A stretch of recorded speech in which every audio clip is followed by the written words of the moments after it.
bien, bonsoir à tous, bienvenue donc à Antenne 2 et merci de rester fidèle à Antenne 2 et de suivre avec nous cette rencontre d'athlétisme en direct ici au stade de Weerjulbellen. Ai-je besoin de le rappeler?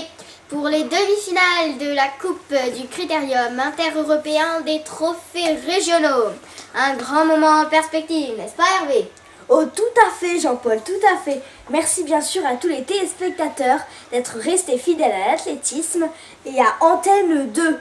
Je vous rappelle qu'au TF1 diffuse en ce moment même le match très important comptant pour la Coupe du Monde de football Marseille-Monaco. Tout à fait.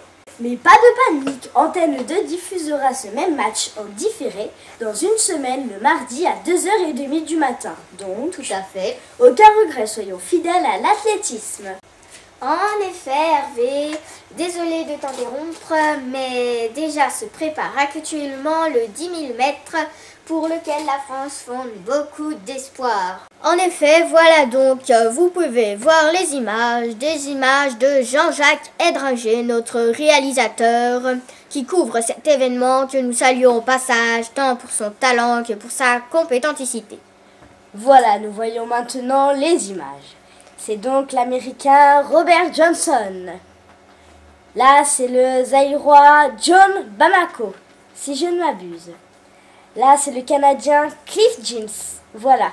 Ça, c'est le Cuba Ortez. Là, c'est le Soviétique Timothée Tirchenko. Oui, tout à fait. Merci, Jean-Paul. Bel athlète. Voilà, à ses côtés, bien évidemment, c'est l'Américain Simpsons qui reste le favori. Et enfin, le Français, Où est-il Ah, le voilà. Raoul Ménard, bien évidemment. Tout à fait, Raoul Ménard qui est le donc seul Français en lice pour ce 10 000 mètres puisque Manuel Rouffier, le favori, s'est fait éliminer avec les honneurs.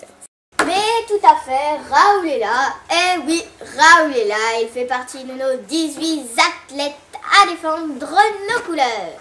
Ah, je vous interromps, Jean-Paul. Oui. Vous venez de faire une erreur.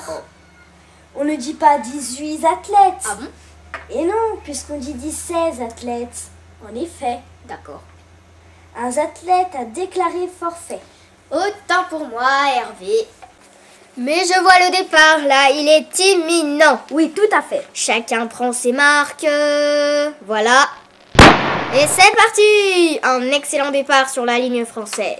Oui, j'espère que nous allons assister à une course spectaculaire.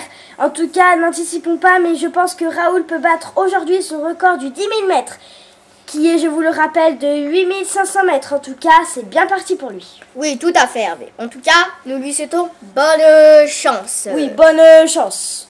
Voilà, maintenant, d'ores et déjà, nous allons nous tourner vers les autres disciplines.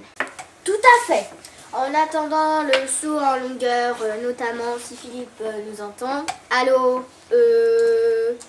Oui, Philippe. Allô, Philippe? Philippe, tu nous entends? Oui. Philippe, notre spécialiste qui a suivi de très près Oui. l'entraînement de nos athlètes. Philippe? Oui, Jean-Paul, oui, Hervé, absolument, je vous entends très très bien. D'ailleurs, bonjour Jean-Paul. Oui, enfin plutôt bonsoir Philippe. Exactement. Bonsoir Philippe, bonsoir. Bonsoir à tous également. Je surveillais actuellement le saut en longueur. Voilà, alors je serais tentée bien évidemment de vous demander... Oui? Quelles nouvelles? Eh bien, les nouvelles sont bonnes puisque nous allons assister à la classification de François Gerbier. Étant donné que les autres Français ont été éliminés ce matin, et je précise avec les honneurs. Avec les honneurs, nous précisons. Bien sûr. Vous regardez actuellement François Gerbier, cet athlète tout à fait gracieux, comme vous pouvez le constater, n'est-ce pas? Absolument, merci Jean-Paul, il est en pleine forme François, et il a un avantage, il travaille au PTT, et il peut s'entraîner après à la cantine après 13h30 et 14h. Attention, je vous interromps car c'est parti! C'est un départ, oh là là! Oh! Aïe! Que se passe-t-il? Serait-ce de nouveau Satan limite? Je ne sais pas. Plutôt un claquage cuissal, comme cela peut arriver souvent. Ah là là! Écoutez. Écoutez, je ne sais pas si on peut tout divulguer, mais je me suis laissé dire que du côté de François Gerbier, Oui. il y aurait un problème au niveau de la hernie. Une sorte de hernie de l'entrecuisse, voyez-vous?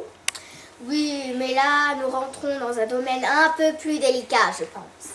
Oui, plus intime, dirais-je même. C'est certain, nous n'avons pas à divulguer. C'est un problème personnel. Cela ne nous regarde pas. Tout à fait, une hernie de l'entrecuisse. En tout cas, cela ne nous regarde pas. Non, chacun a le droit, Jean-Paul, d'avoir des hernies là où il le veut. Cela ne nous regarde pas. Ah, attendez, j'ai des nouvelles sur le 10 000 mètres. Ah là là là là, Raoul Ménard va se faire bientôt dépasser. Aïe aïe aïe, le peloton est à ses talons, hélas. Hervé, Oh là là, excusez-moi Jean-Paul, le peloton dépasse maintenant le pauvre Raoul. Hervé, Et Simpson, c'est autre compagnie. Hervé, excuse-moi Hervé, mais Raoul avait un tour de retard. Il entame donc son deuxième tour de retard.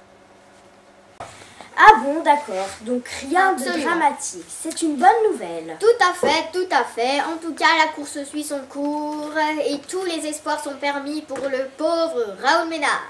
Voilà, on me fait signe en régie qu'il va falloir rendre l'antenne. Alors donc, récapitulons. Oui, récapitulons. Le 10 000 mètres, c'est donc Simpson. l'Américain, donc le favori, puisque cet été, il est passé sous la barre des 28 minutes. Tout à fait. Nous vous rendons l'antenne. Bonne soirée et vive le sport sur Antenne 2, bien sûr. Bonsoir.